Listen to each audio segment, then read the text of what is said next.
Olá, você que me segue no Rodrigo Silva, Arqueologia. Estamos de volta aqui no nosso bate-papo semanal para falarmos sobre a Bíblia Sagrada. E hoje, de maneira especial, eu quero falar sobre a relação, se é que existe, entre alguma profecia bíblica e este ataque recente da Rússia sobre a Ucrânia.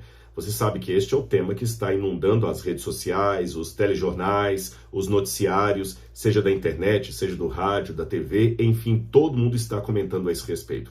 Alguns estão preocupados do ponto de vista econômico. Que impacto isso pode ter sobre as bolsas de valores, o preço do barril de petróleo, a alta do dólar? Será que pode ameaçar a volta da inflação em países como o Brasil? Outros estão pensando até no que pode acontecer em termos de racionamento de comida, alimento ali na Europa Ocidental. Países como a Alemanha começam a ficar preocupados. Alguns até sugerem estocar alimentos. Outros estão mais preocupados do ponto de vista militar. Será que seria esta a iminência de uma terceira guerra mundial? E eu vou falar um pouquinho aqui sobre a relação que existe, se é que existe, entre a Rússia, a hegemonia da Rússia, ou a tentativa de hegemonia da Rússia, ali sobre os Balcãs e também descendo aqui para a Europa Ocidental, e a Bíblia Sagrada. Será que existe alguma profecia bíblica que fale a esse respeito? Mas antes de entrar nesse assunto propriamente dito, eu gostaria de convidar você que não é inscrito aqui no canal a se inscrever, venha fazer parte da família Rodrigo Silva Arqueologia. O seu comentário será muito bem-vindo aqui. Se você gostar do vídeo, deixe o seu like, isso também ajuda ao vídeo. E se você também quiser, pode ajudar a divulgar esse canal aqui para outras pessoas, tá bom? Então não esqueça de se inscrever, ativar o sininho de notificações, assim você saberá sempre que eu postar alguma coisa nova aqui. E aproveitando, se você ainda não é parte daqueles mais de 6 mil alunos, já estamos chegando a 7 mil alunos que estudam a Bíblia comigo semanalmente no curso A Bíblia Comentada com Rodrigo Silva, então está aqui o meu convite. Eu vou deixar aqui no descritor o link, como é que você pode saber mais sobre esse curso sobre a Bíblia. Toda semana tem uma aula inédita sobre a Bíblia Sagrada. Estamos começando com Gênesis, Êxodo, Levítico, vamos até ao Apocalipse. Você vai aprender a Bíblia toda e eu vou ter o privilégio de ser o seu companheiro de jornada nesse estudo profundo da Palavra de Deus, porém com didática, com exemplos e também correspondências com o mundo arqueológico, contextual, as línguas originais, tá certo? Então depois que você assistir o vídeo aqui, clique no link abaixo e saiba mais detalhes sobre o curso A Bíblia Comentada com Rodrigo Silva. Continuando aqui a minha explanação, eu poderia falar um pouco sobre o conflito ali da Rússia com a Ucrânia a partir do ponto de vista histórico, político, mas eu acho que não vou tanto levar em conta esses detalhes por duas razões. Em primeiro lugar, porque eu não sou especialista em política internacional e aquele recorte da geografia mundial não é necessariamente o meu campo de domínio, de estudo. Eu estudo mais Oriente Médio, arqueologia, a história antiga, a Bíblia, a filosofia. Então, seria um recorte que eu prefiro deixar que os especialistas em política internacional ou especialistas em história da Rússia possam contar para vocês, e eu sei que eles farão com muito mais rigor e maestria do que eu poderia fazer. Além disso, a segunda razão é porque a internet já está inundada de vários vídeos aí de toda natureza, com cientistas políticos, jornalistas, comentaristas, políticos, que estão explicando para as pessoas aí o que significa esse conflito, por que a Rússia resolveu entrar ali na Ucrânia, quais as reverberações que isso pode ter para o mundo ocidental, por que a Europa está ali reagindo como está reagindo, é uma guerra justa, injusta? Então você já tem uma leva de comentários nesse sentido aí. Eu achei então que seria desnecessário apenas multiplicar palavras aqui ou sistematizar o óbvio. Então eu preferi falar de uma forma que eu possa falar do meu ponto de vista e do meu expertise, que é Bíblia Sagrada. Porque esta também é uma temática que tem levantado aí com relação a esse ataque da Rússia. Existe ou não alguma profecia bíblica alusiva a este evento? Direta ou indireta? Será que a Rússia estava predita na Bíblia Sagrada? Deixe-me começar respondendo para vocês, assim, para não enrolar. Eu posso dizer que existe sim e não uma profecia bíblica a esse respeito. Aí você pode falar, aí você me enrolou sim e não? Fique comigo até o final do vídeo e você vai entender o porquê dessa resposta aparentemente dúbia do sim e do não, tá bom? Eu vou primeiro começar com uma explanação que eu particularmente vejo um pouquinho diferente. Mas há muitos teólogos, muitos pregadores que veem no livro de Ezequiel, especialmente Ezequiel capítulo 38, uma profecia sobre a Rússia. E eu vou ler para vocês o texto que eles pegam achando que aqui é uma profecia sobre a Rússia e Israel. Especialmente teólogos que têm uma escatologia. O que é escatologia, Rodrigo? Escatologia é aquele ramo da teologia que estuda o fim do mundo, tá bom? Você tem a escatologia pessoal, particular, que é aquela que estuda o que acontece após a morte do indivíduo. Ou seja, a vida dele acaba e o que acontece depois da morte. Esta é a escatologia particular, individual. E a escatologia geral é o que acontece no fim da história, o fim do mundo, o juízo final, o apocalipse, tá certo?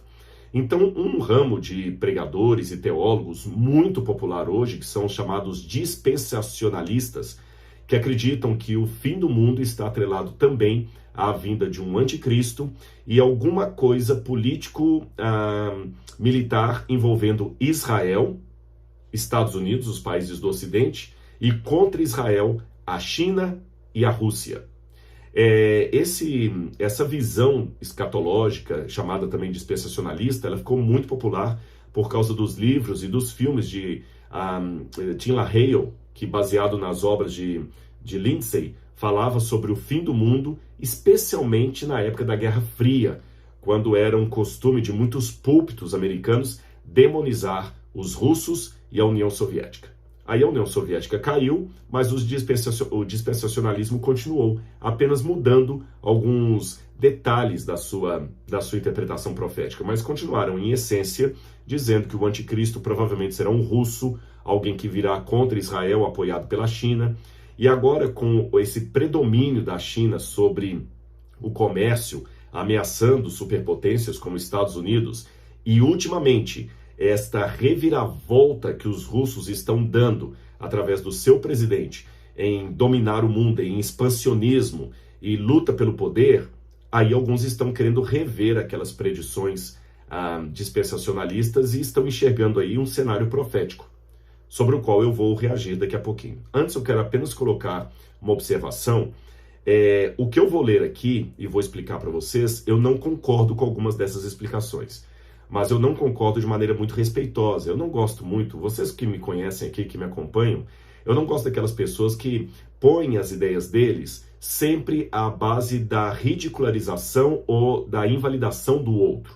Deixe-me dizer que há teólogos de grande calibre intelectual e respeito na academia que dizem o que eu vou dizer aqui, mas eu respeitosamente discordo deles. Então vou apresentar o que esses teólogos falam, qual a minha visão, porque eu discordo, e no final você vai poder ter um cenário bíblico acerca desse contexto recente que estamos vivendo, para você se posicionar a respeito do que a Bíblia falou acerca desses fatos, se falou diretamente ou indiretamente, e entender a minha ambígua resposta quando eu disse que a Bíblia prevê e não prevê ao mesmo tempo o que aconteceu agora na Ucrânia, tá bom?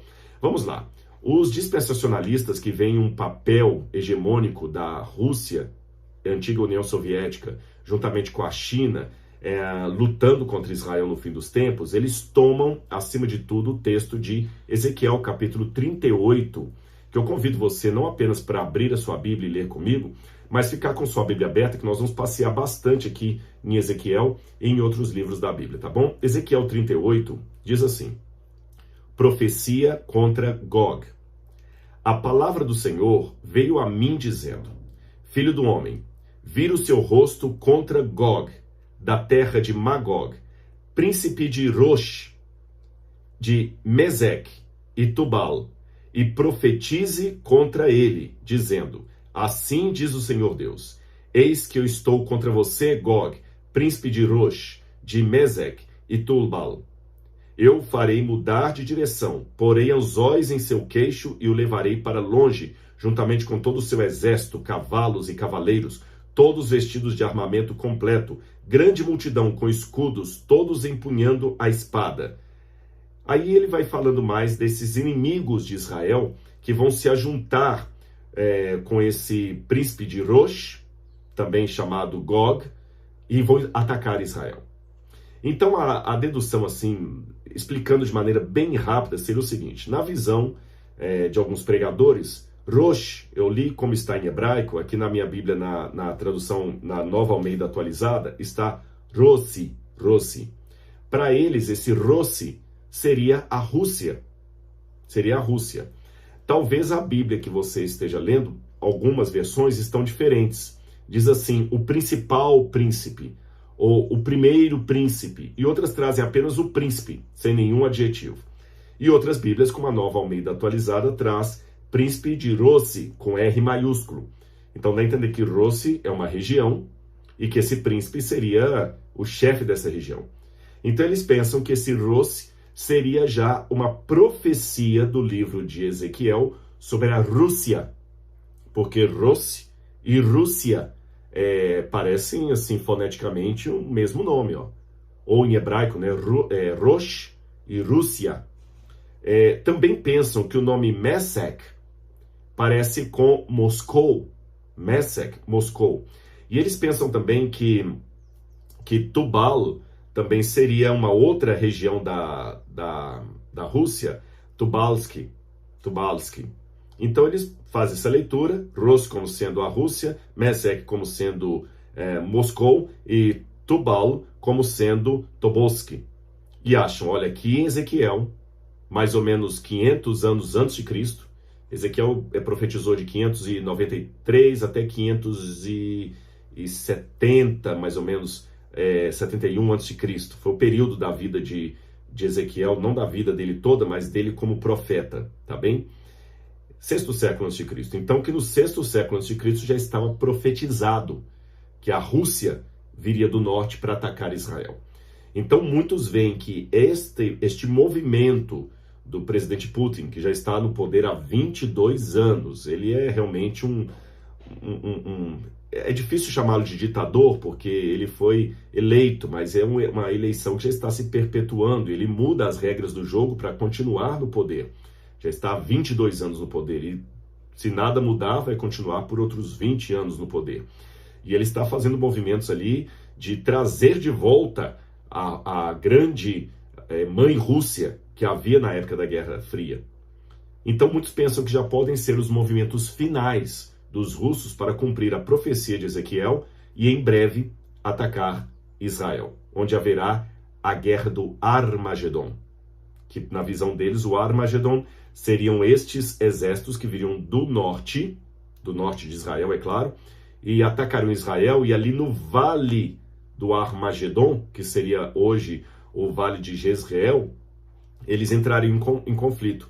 Israel de um lado com seus aliados, os russos do outro lado com seus aliados. Leia-se China e outros mais. Talvez Coreia do Norte, alguma coisa assim. Será que é isto mesmo? Bom, deixe-me dizer aos irmãos que é complicado falar de cara que esse Rússia aqui seria a Rússia. Eu tenho dificuldades. Pegar apenas o nome por um fonema e falar assim, olha, tal qual, é muito perigoso, porque a gente tem, por exemplo, eu vou ler daqui a pouquinho para vocês, você tem, por exemplo, a ilha de Java, e você tem Jaffa, mencionado lá no Gênesis capítulo 10, e não tem nada a ver um com o outro. Então eu acho meio estranho pegar só a fonética, mesmo porque a origem do nome Rússia, Russi, ela é uma origem que vem ali do século 9 da nossa era. Tá certo? Todos os etimólogos que você estuda, eles falam que os russos, na verdade, eles vieram ali mais ou menos no século 9, são tribos bárbaras que ficaram ali se assentando nos Balcãs, especialmente Kiev e outros mais, e até possivelmente esse nome russo, ou Rússia, originalmente significaria remadores, homens que remam.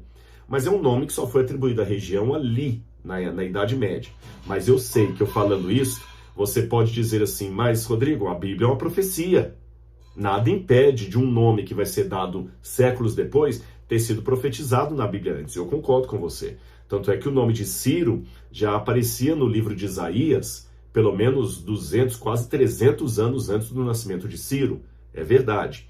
Mas eu não posso simplesmente pegar uma fonética similar e achar que é, porque no caso de Isaías, o nome Ciro aparece claramente ali, Ciro, e você lê depois que é Ciro, tá certo?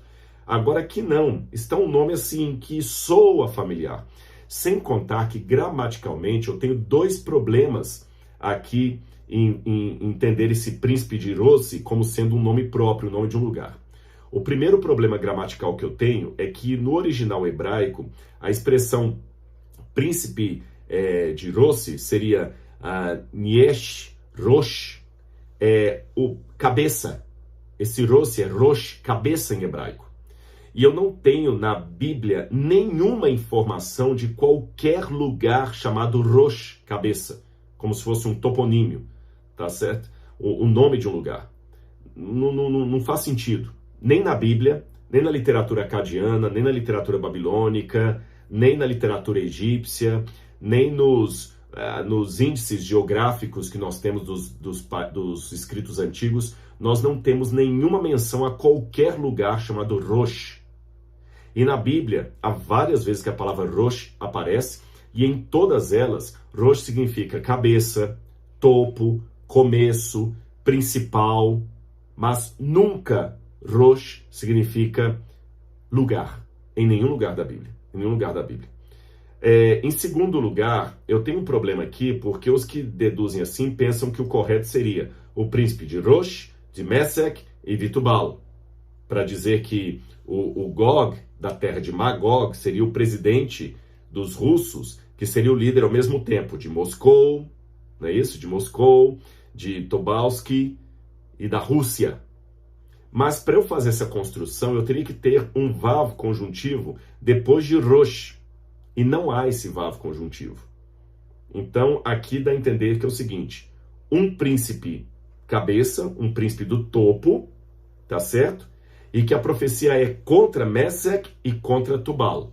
E não que Mesec, Rosh e Tubal seriam regiões de Magog. Gramaticalmente, isso não se sustenta. Então, para mim, eu já tenho uma dificuldade aqui nesse sentido. E o que seria Gog e Magog? A gente vai encontrar a referência a Gog aqui no livro de Gênesis, capítulo 10, quando fala da genealogia das nações. Você tem Gênesis capítulo 10, versículo 2, você fala dos filhos de Noé, você se lembra, Cam, Sem e Jafé. E os filhos de Jafé foram Gomer, Magog, Madai, Javan, Tubal, que menciona lá, Mesec e Tiras. Eu tenho que admitir que quando a gente pega a migração dos filhos de Jafé ali na configuração mundial após o dilúvio, a maior parte dos autores pensam que, de fato, eles migraram para a região dos Balcãs, do Mar Cáspio, do Mar Negro, região que futuramente seria ocupada pelos russos. Isso eu devo admitir, tá certo? Há até alguns que pensam que provavelmente Magog seria a região ali da Armênia, de povos que foram para a Armênia, o Cáucaso, tá certo? Então, realmente, parece que Magog é a região que vai coincidir com o que hoje é a Rússia. Não só a Rússia, mas também ali os Balcãs, aquela região. Isso é verdade. Mas será que Ezequiel tinha literalmente aquela região quando ele falou da profecia contra Gog e Magog? Ou seria isso um símbolo para outra coisa? Então, para explicar isso aqui dentro do contexto, eu vou falar com vocês um pouquinho sobre o livro de Ezequiel. Quando você pega o livro de Ezequiel como um todo, é um livro muito bem dividido. Se você pegar os 33 primeiros capítulos de Ezequiel, eles parecem ter sido escritos justamente entre 593 a.C., que eu falei que é o início ali do ministério profético de Ezequiel, até 587 ou 586 a.C., que quando Nabucodonosor destrói o templo de Jerusalém. Então, se você pegar os 33 primeiros capítulos de Ezequiel, eles são sempre capítulos de uma advertência contra Judá acerca dos pecados que eles estavam cometendo e da vinda dos inimigos para destruir o templo. Sempre assim, uma advertência. O templo vai ser destruído, cuidado, o templo vai ser destruído, o Egito desce Sempre é isso. Os 33 primeiros capítulos de Ezequiel são sempre uma advertência dada ao povo por causa dos pecados do povo eleito, do povo de Judá, né? Porque o povo de Israel nessa época já tinha sido eliminado pela Assíria em 722 a.C. Então a profecia de Ezequiel é contra Judá e a sua capital Jerusalém. Então os 33 primeiros capítulos foram escritos provavelmente antes de 587 a.C., que é quando o templo de Jerusalém é destruído. E são sempre, a temática é sempre advertência, warning, como diz em inglês. Advertência, alerta, arrependam-se. Agora, se você pegar do capítulo 34 até o último capítulo de Ezequiel, você vai ver que aí você já trata de uma profecia de conforto, desde o capítulo 34 até o capítulo 48.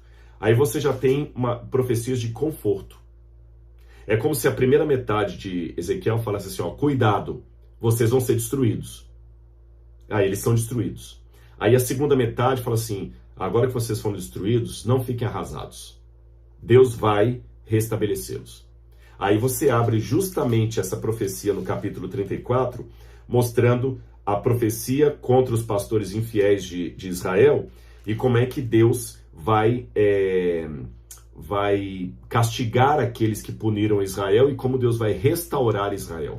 O capítulo mais bonito dessa segunda metade para mim é o capítulo 37, que é a visão do vale de ossos secos, onde Deus fala assim, profetiza esse vale, provavelmente o vale do Cedron, que ali o vale do Cedron em Jerusalém tinha muitas sepulturas, então Deus fala com Ezequiel, o que você vê? Eu vejo um vale de ossos secos. E Deus fala, será que esses ossos podem voltar à vida? Será que Israel pode revigorar? Profetiza esses ossos para que revivam. Aí Ezequiel profetiza, os ossos pegam carne, tendões, músculos e voltam à vida. Quer dizer, a restauração de Israel. Muitos dispensacionalistas veem aqui uma profecia da restauração do Estado de Israel em 1948. Eles acham que em 48 se cumpriu essa profecia de Ezequiel capítulo 37.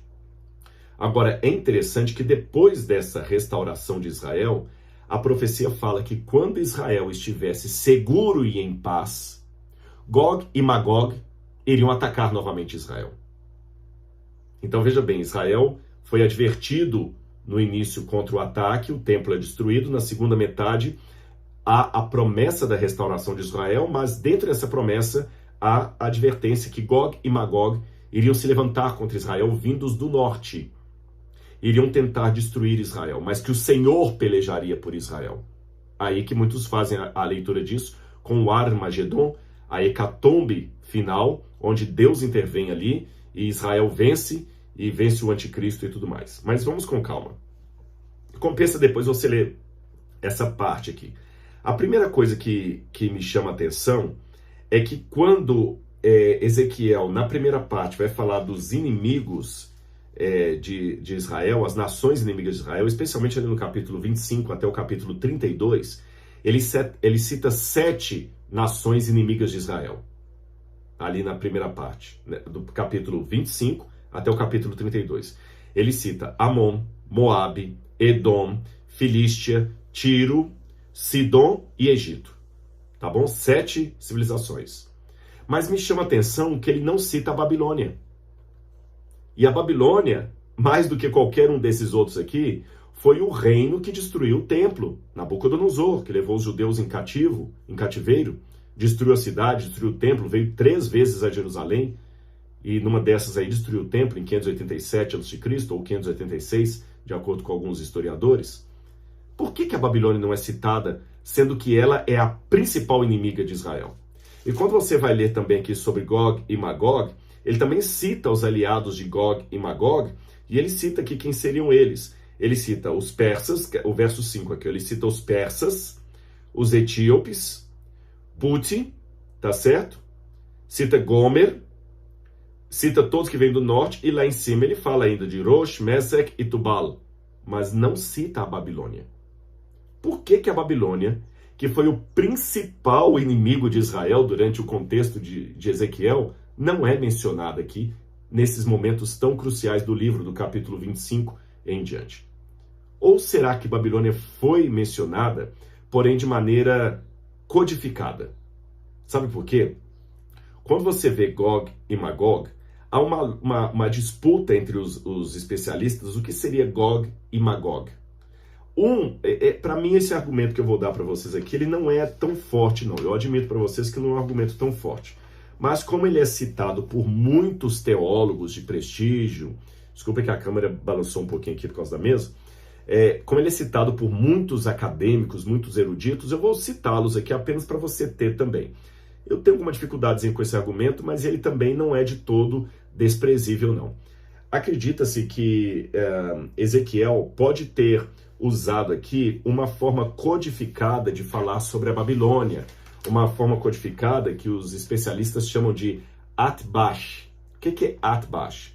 Atbash era uma técnica que alguns profetas usavam, alguns livros judeus, de codificar o nome do inimigo, mudando as letras do seu nome. Nós temos textos de Qumran que falam a respeito do Atbash, tá certo? Então vou dar um exemplo para vocês. Eu tenho aqui o alfabeto hebraico, ele vai aparecer espelhado para vocês, mas eu acho que dá para vocês terem uma noção. E aqui eu tenho o alfabeto hebraico desde a letra Aleph até a letra Tav, tá bem? As 22 letras. Embaixo eu tenho o alfabeto hebraico de novo, só que de trás para frente. Então, se está de trás para frente, aqui você tem a letra Tav, que é a última, mas embaixo tem o Aleph. Depois você tem o Beit, que é a segunda letra, e você tem o Shin. Depois você tem o Gimel, e você tem o Rosh. Então você pega o mesmo alfabeto, coloca em cima de um lado e embaixo do outro. Aí o que eles fazem? Eles pegam as letras do nome desse império e trocam pela letra que está em cima. Quer um exemplo na Bíblia? Bem fácil de você entender? Eu vou dar para você. Um exemplo que eu tenho aqui de Atbash na Bíblia é do livro de Jeremias. Acompanhe comigo na Bíblia aí. Jeremias capítulo 25, versículo 26. Jeremias capítulo 25, versículo 26. Eu vou ler como está na minha tradução, na Nova Almeida atualizada. Então vamos lá. Jeremias 25, 26 fala assim: todos os reis do norte, os de perto e os de longe, um após o outro, e todos os reinos do mundo sobre a face da terra, e depois de todos eles, o rei da Babilônia. Assim que está na tradução. Mas aqui na Nova Almeida atualizada tem uma notinha de rodapé, depois da palavra Babilônia. E embaixo ele me diz assim, olha, em hebraico, Sheshak, uma forma em código para designar o nome da Babilônia.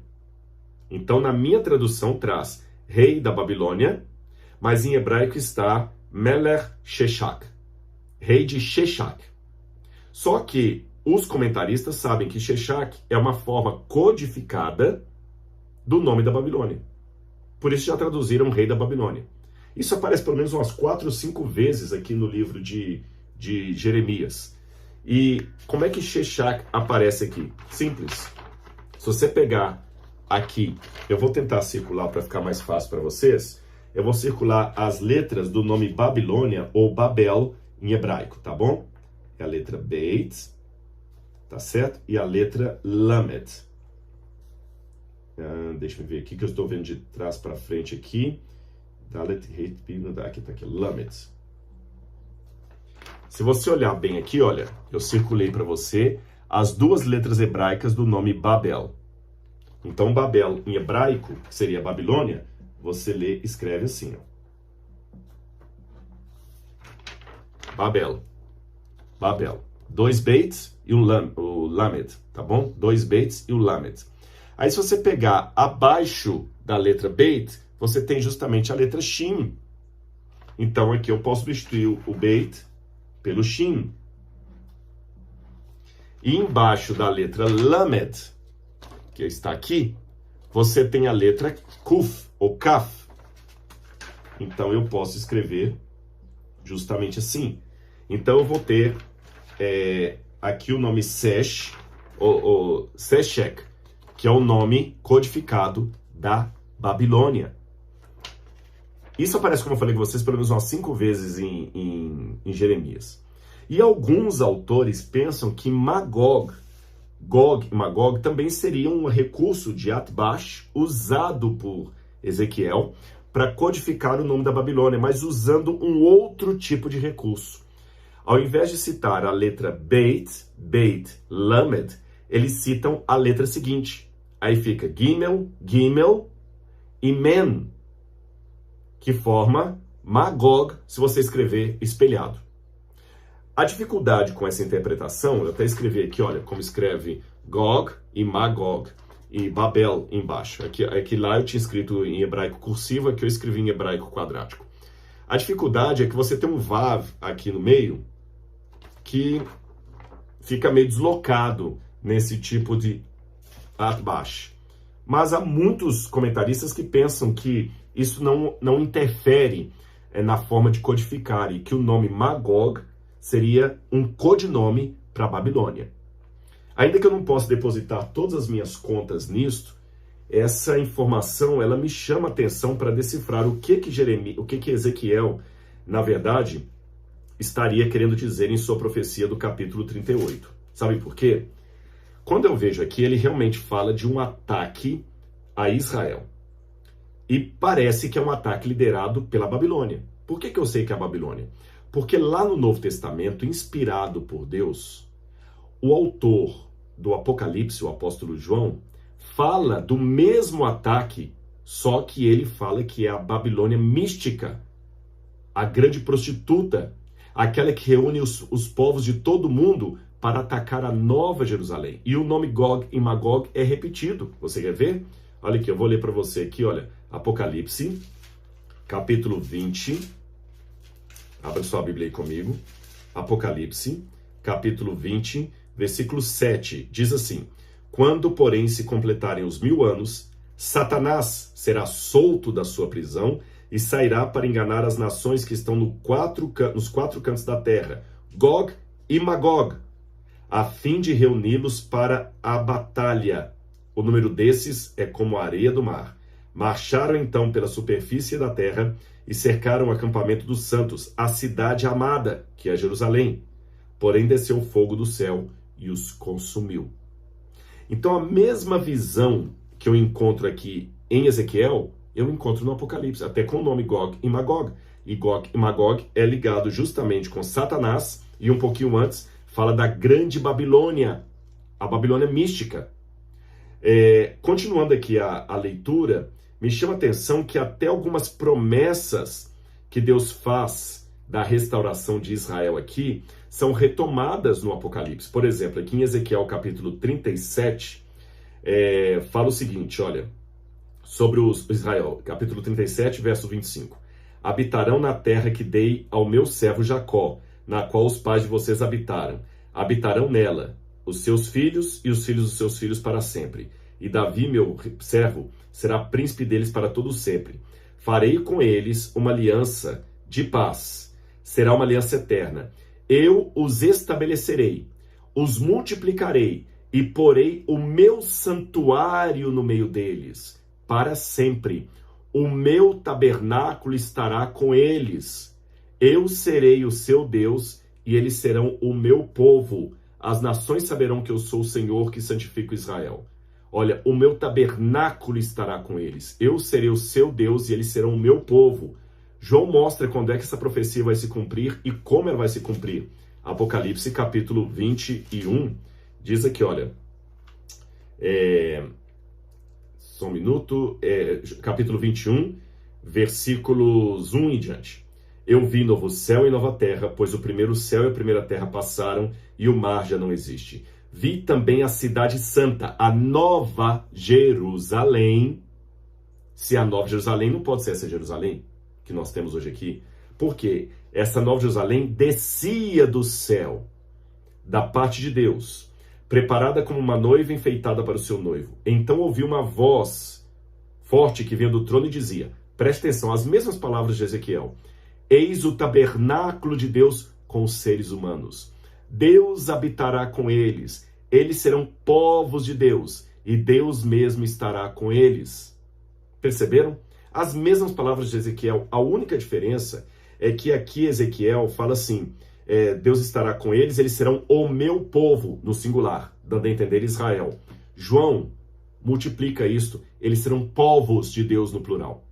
Mas ao mesmo tempo, olha, O meu tabernáculo estará com eles, diz Ezequiel, eu serei o seu Deus e eles serão o meu povo. Eis o tabernáculo de Deus com seres humanos. Deus habitará com eles. Eles, os seres humanos, serão povos de Deus. E Deus mesmo estará com eles. Não é que João está contradizendo Ezequiel, mas parece que João, inspirado igualmente por Deus, ampliou o cenário visto por Ezequiel. O que Ezequiel falou, aparentando ser algo localizado em Jerusalém e Israel, João amplia para a Nova Jerusalém e todos os povos que aceitarem o Messias, independente de serem da etnia judaica ou não. Por isso que eu tenho dificuldade de ver aqui uma profecia relacionada necessariamente a uma intervenção militar contra Israel, porque aparentemente não é isso que está dizendo o texto. Quer ver outra coisa mais? Eu sei que a Bíblia fala várias vezes do norte como sendo os inimigos que vêm, mas será que precisamos literalizar isso? Porque aqui tanto fala dos montes de Israel como o norte. Ora, aqui fala também, olha interessante essa passagem que eu li para vocês, Ezequiel capítulo 38, versículo 22. Olha como fala que ele vai castigar Gog e Magog. Eu o castigarei com peste e derramamento de sangue, farei cair chuva torrencial, grandes pedras de granizo, fogo e enxofre sobre eles e as suas tropas. Aí você vai para Apocalipse capítulo 16, que fala das 7 últimas pragas, inclusive uma delas é a praga do Armagedon, e ali você tem exatamente os mesmos elementos, chuva de granizo, fogo, chuva torrencial, sangue, as mesmas pragas. Então Ezequiel capítulo 38, 22 é ampliado em Apocalipse capítulo 16, que fala das últimas pragas. E não é uma referência exclusiva a Israel, fala do mundo inteiro. E quando fala o mal vem do norte, por que do norte? Se você ler várias vezes na Bíblia, o norte, por exemplo, Isaías 14, verso 13, Salmo 48, verso 2, lá fala que Deus se assenta do norte. E a grande petulância do diabo é: eu me assentarei na montanha do norte. Quer dizer, alguém que quer se colocar no lugar de Deus. Por isso que os inimigos de Israel vêm do norte, porque eles são, em última instância, o diabo, Satanás. Você pode olhar que, por exemplo, em Isaías, o rei de Tiro é um personagem histórico, mas ao mesmo tempo é o diabo usando-o. Então, Gog, rei de Magog, é o anticristo, é um personagem histórico, mas ao mesmo tempo usado pelo diabo. Tá, Rodrigo, você falou, e quando é que vai se cumprir isso aqui? Se eu entendo bem, eu não acredito que será uma guerra que mostrará ao mundo que Jesus está para voltar. Sabem por quê? Porque quando eu vou a Mateus, capítulo 24, e preste atenção nesse versículo para você entender o ataque da Rússia sobre a Ucrânia. Mateus, capítulo 24, diz assim: os discípulos perguntaram a Jesus qual seria o sinal da volta de Jesus, não é isso? E também da destruição de Jerusalém no ano 70. Aí Jesus vai responder para eles sobre o sinal da volta de Jesus. E no verso 4 ele começa assim: tenham cuidado que ninguém os engane. Aí ele fala que se levantarão falsos cristos e enganarão a muitos. E ele continua: vocês ouvirão falar de guerras e rumores de guerras. O que estamos ouvindo falar agora? Guerras e rumores de guerras. Fiquem atentos e não se assustem, porque é necessário que isto aconteça, mas ainda não é o fim. Então, se é uma guerra do Armagedon que vai trazer a volta de Jesus como último elemento, uma guerra cósmica, uma guerra mundial, uma terceira guerra mundial, então por que Jesus falou: vocês vão ouvir falar de guerras e rumores de guerras, não vos assusteis, não é o fim?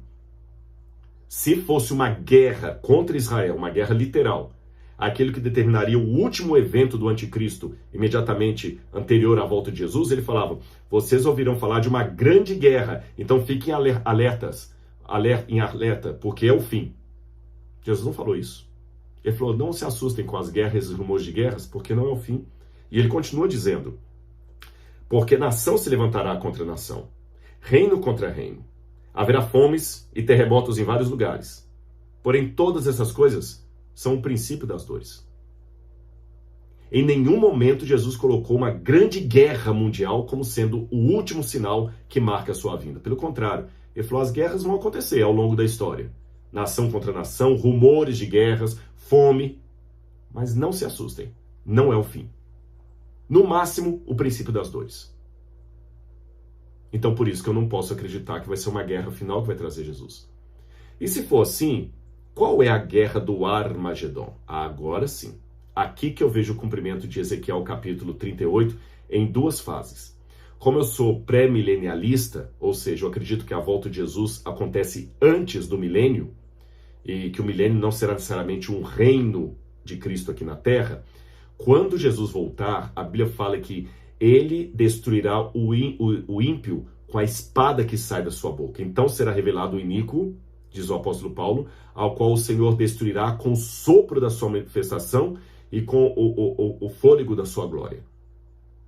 Então o próprio Jesus, voltando nas nuvens do céu, vai colocar o diabo preso e vai causar o fim do reino do mal. 1000 anos depois, quando a Nova Jerusalém descer do céu, e há comentaristas que pensam que a Nova Jerusalém vai descer exatamente onde está a Jerusalém atual, porque um texto de Zacarias fala que o Messias virá e ele colocará os seus pés sobre o Monte das Oliveiras, que fenderá de um lado para o outro, abrindo um grande vale. Então há muitos comentaristas, não vou tomar tempo para explicar aqui hoje, porque o vídeo já está longo, que acreditam que a Nova Jerusalém de Apocalipse ela vai descer justamente no lugar da Jerusalém de hoje. E quando ela descer, a Bíblia fala que o diabo será solto. E ele reunirá todos os seus súditos. Provavelmente haverá uma ressurreição desses ímpios. Por que eu acredito nisso? Porque quando Jesus volta, a Bíblia fala que os ímpios vão ser mortos. E se 1000 anos depois eles se ajuntam ao diabo para poder atacar a Nova Jerusalém, é porque eles ressuscitaram. Tá certo? Eles ressuscitaram. Tanto é que o Apocalipse fala que quando eles morrerem, eles receberão o dano da segunda morte. Da segunda morte. Ora, a Bíblia fala que a todos os homens está ordenado morrer uma única vez, e depois disso o juízo. Mas se o Apocalipse fala que há o dano da segunda morte, então que segunda morte seria esta que as pessoas devem temer? A segunda morte é justamente essa morte que acontece depois do milênio, quando os ímpios são ressuscitados, se juntam ao diabo numa tentativa última de tomar o acampamento dos santos, e aí descerá fogo do céu e os consumirá. E o Apocalipse chama isso de Gog e Magog. Então, para mim, esta é a explicação de Ezequiel capítulo 38. Como é que eu vejo o conflito que está acontecendo agora ali nos Balcãs? Eu vejo primeiro assim, com muita tristeza, com profunda dor por inocentes crianças que devem estar sendo mortas, famílias que estão tendo que correr dos seus lares, deixando para trás tudo, o horror de uma guerra. O Brasil, desde a Segunda Guerra Mundial, não declarou guerra a ninguém. Então a nossa geração não sabe bem o que é uma guerra. É triste, mas aqueles soldados brasileiros que já foram para o Haiti ou para situações assim de guerra sabem como é terrível isso. Eu já estive perto de guerra. Irmãos, é algo terrível. Vamos orar muito pelos que estão sofrendo. E para mim aquele conflito ali está dentro do que Jesus falou que iria acontecer. Guerras e rumores de guerra, fomes em vários lugares, nação se levantando contra a nação. Então eu tenho uma profunda dor e um pesar pelo que está acontecendo com essas pessoas. Mas eu não fico assustado nem temorizado, sabem por quê? Porque Jesus falou, não vos assusteis. Se eu me assustar, eu não estou confiando na palavra de Jesus. Ele falou, não vos assusteis, não é o fim. A guerra do Armagedon vai ser justamente aquele evento final. Na volta de Jesus, e 1000 anos depois, na Nova Jerusalém, quando, segundo o Apocalipse, descer fogo do céu e consumir Gog e Magog, todos os aliados de Satanás, que são, em última instância, a Babilônia mística ressuscitada. É assim que eu entendo essa profecia, é assim que eu entendo essa previsão. Eu espero que o meu conteúdo aqui tenha ajudado você a entender mais esse assunto e continue estudando na Palavra de Deus, tá bom? Aqui embaixo está o link, inclusive, do curso A Bíblia Comentada, e eu espero que você possa aprender cada vez mais das páginas desse livro sagrado, a Palavra de Deus. Um grande abraço e até o nosso próximo vídeo. Tchau, tchau.